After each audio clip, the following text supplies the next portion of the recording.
Sem dúvidas, a história de Jonas é uma das mais intrigantes relatadas na Bíblia Sagrada. Seria possível um ser humano sobreviver 3 dias e 3 noites na barriga de um peixe? Até parece ficção, mas isto é o que diz as Escrituras Sagradas. Assista este vídeo até o final e conheça a fantástica história de Jonas e tire suas próprias conclusões sobre mais este assunto. Mas antes, dê o seu like, curta e compartilhe, se inscreva no meu canal e não se esqueça de ativar o sino de notificações para não perder nenhum vídeo interessante como este. E caso queira ser um patrocinador deste canal, os detalhes estão na descrição do vídeo.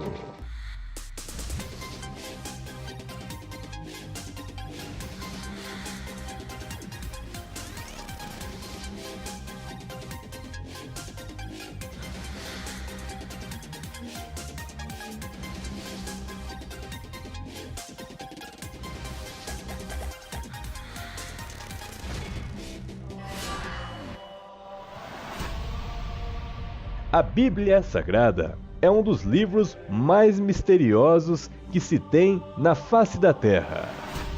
Nela existem inúmeras histórias de acontecimentos que desafiam a mente humana. E dentre estas histórias temos a do profeta Jonas. Jonas teria sido engolido por um grande peixe, ficando 3 dias na barriga deste grande animal marítimo, e após isto sobreviveu para contar a sua história. Como isto seria possível? Atualmente, sabemos que nos oceanos existem uma infinidade de animais marítimos de grande porte. Dentre eles se destacam a baleia azul, que é considerado o maior animal marítimo do mundo. Um mamífero que pode chegar a 30 metros de comprimento, chegando a pesar 180 toneladas. Um peixe deste tamanho, com certeza, poderia engolir facilmente uma pessoa. No entanto, seria possível que esta pessoa sobrevivesse por 3 dias na barriga deste animal? Segundo a ciência, é impossível uma pessoa sobreviver dentro do estômago de uma baleia, visto que dentro deste animal existem 4 cavidades cheias de enzimas digestivas, e o gás metano provocado pela digestão dos alimentos seria fatal ao ser humano, devido sua toxicidade. No entanto, como a Bíblia relata esta fantástica história de Jonas? Muitos dizem que esta história não passe de uma parábola, ou um conto relatado de forma figurativa. No entanto, as Sagradas Escrituras afirmam realmente que tudo isto aconteceu. A história de Jonas se inicia da seguinte forma. Jonas era um profeta israelita da tribo de Zebulon, filho de Amitai, natural de Jet-Éter.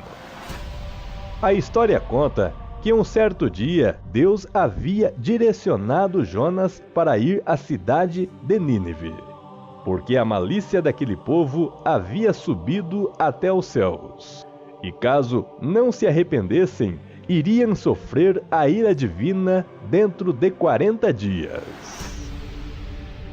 Nínive era a capital do antigo Império Assírio, um povo de guerreiros rudes e camponeses, que possuíam a justiça baseada no código estabelecido no século XVIII a.C., pelo rei Hammurabi da Babilônia. O código era baseado na lei do talhão, olho por olho e dente por dente. Os assírios eram famosos por decapitar os povos vencidos, fazendo pirâmides com seus crânios. Crucificavam ou empalavam os prisioneiros, arrancavam seus olhos e os esfolavam vivos. Eram cruéis e sanguinários. Jonas, porém, hesitou em cumprir a ordem do Senhor. Levantou-se da presença do Todo-Poderoso e fugiu para uma outra cidade por nome de Tarsis. A história conta que Jonas encontrou um navio, pagou a passagem e se acomodou lá pelo fundo, no porão do navio, a fim de fugir da presença de Deus. Jonas entrou em um sono profundo e dormia tranquilamente, quando sobreveio sobre o mar um grande vento, uma tempestade tão grande que possivelmente iria despedaçar aquele navio. Os marinheiros, com medo, cada um se apegava à sua crença, e começaram então a jogar parte da carga em alto mar, a fim de aliviarem o peso do navio. Logo, o comandante então encontra Jonas, que dormia tranquilamente no porão, acordando-o e alertando para que ele clamasse ao seu Deus, a fim de não perecerem em alto mar. A tempestade era tão grande que os tripulantes do navio lançaram sortes para saberem por causa de quem sobreveio esta grande tormenta. Logo, a sorte caiu sobre Jonas. Perguntaram a ele o porquê Deus estava irado com eles. Jonas então diz que fugia da presença do Senhor. Jonas então diz: levantai-me e lançai-me ao mar, e o mar vos aquietará, porque sei que por minha causa vos sobreveio esta grande tempestade. A fúria do mar ia se embravecendo cada vez mais sobre eles. Então aqueles homens clamaram a Deus dizendo: nós te rogamos, ó Senhor, que não pereçamos por causa da vida deste homem, e que não ponhas sobre nós o sangue inocente, porque tu, Senhor, fizeste como te aprouve. Então levantaram Jonas e o lançaram ao mar, e cessou o mar a sua fúria. Os homens então temeram o verdadeiro Deus, o Deus de Israel, oferecendo sacrifícios e votos ao Senhor. No entanto, logo sobreveio um grande peixe, e tragou Jonas, engolindo-o e mergulhando nas profundezas dos mares. E esteve Jonas na barriga deste animal por 3 dias e 3 noites. A história conta que Jonas tinha descido às profundezas do inferno, um local aterrorizante. E Jonas chorou, lamentando seu triste fim. Jonas orou a Deus, o Todo-Poderoso, para que não se esquecesse dele. Então, no 3º dia, Deus, ouvindo a oração de seu profeta, ordena ao peixe que o deixe. Falou, pois, o Senhor ao peixe, e o peixe vomitou a Jonas na terra. A partir daquele momento, novamente Deus ordena a Jonas que vá a Nínive, a capital dos assírios, a proferir uma mensagem de julgamento. Jonas, agora tomado de coragem, fez uma viagem de 3 dias à grande cidade, e ao entrar proferia as seguintes palavras: ainda 40 dias, e Nínive será subvertida. O castigo divino seria enviado caso não crescem em sua mensagem.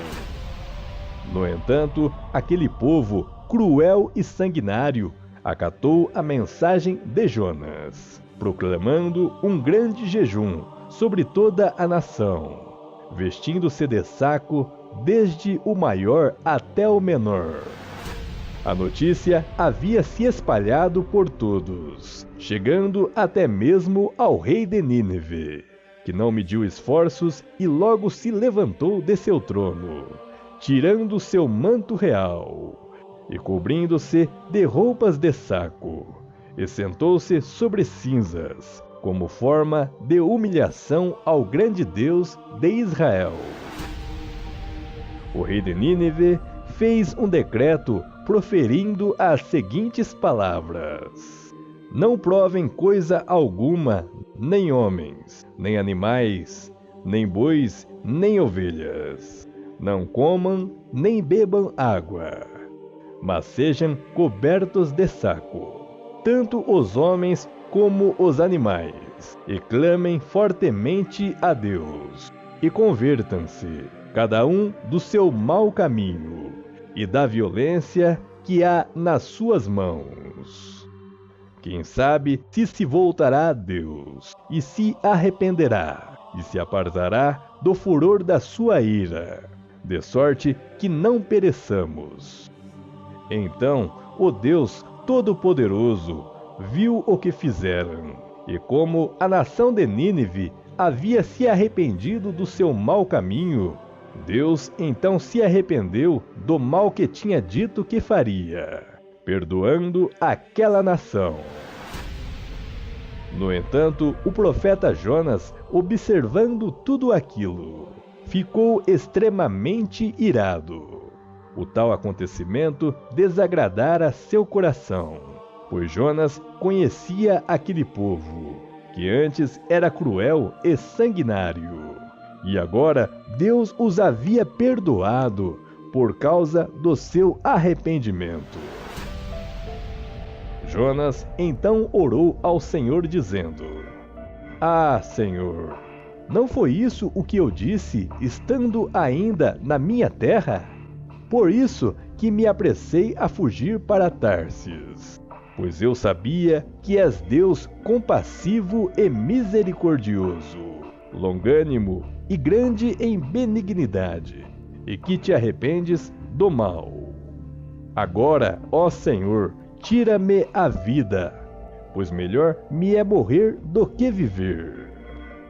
Deus então faz uma pergunta a Jonas: é razoável essa tua ira?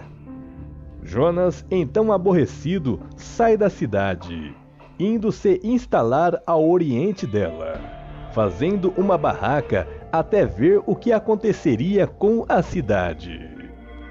Deus, a fim de aplicar uma lição em seu profeta, faz com que nasça uma aboboreira por cima de Jonas, a fim de alegrá-lo. E então Jonas se alegra em extremo por conta disto. No entanto, logo de manhã, Deus envia um bicho, destruindo a aboboreira, fazendo esta se secar. Logo o sol apareceu. Deus então envia um vento oriental calmo. No entanto, o sol era tão quente que Jonas desmaiou. E novamente pede a Deus que lhe tire a vida. Então Deus volta a falar com Jonas e faz a seguinte pergunta: é razoável a tua ira por causa da aboboreira? Jonas responde: é justo que eu me enfade sim, a ponto de desejar a morte. Então Deus volta a lhe responder: você tem compaixão de uma aboboreira, na qual não trabalhaste, nem a fizeste crescer, que numa noite nasceu e numa noite pereceu. E eu não terei compaixão da grande cidade de Nínive, em que há muito gado, e mais de 120.000 pessoas que não sabem discernir entre a sua mão direita e esquerda? Através desta história, podemos concluir que os pensamentos divinos são diferentes dos nossos. A bondade do Criador é imensa para com aqueles que se arrependem de seus maus caminhos. No entanto, para aqueles que praticam o mal, não se arrependendo, o castigo virá. E aí, o que você achou deste vídeo? Deixe seu comentário. Sua opinião é muito importante para nós. Se inscreva em nosso canal. E não se esqueça de ativar o sino de notificações para não perder nenhum vídeo interessante como este. E caso queira patrocinar este canal e ajudá-lo a crescer, você já sabe. Os detalhes estão na descrição do vídeo.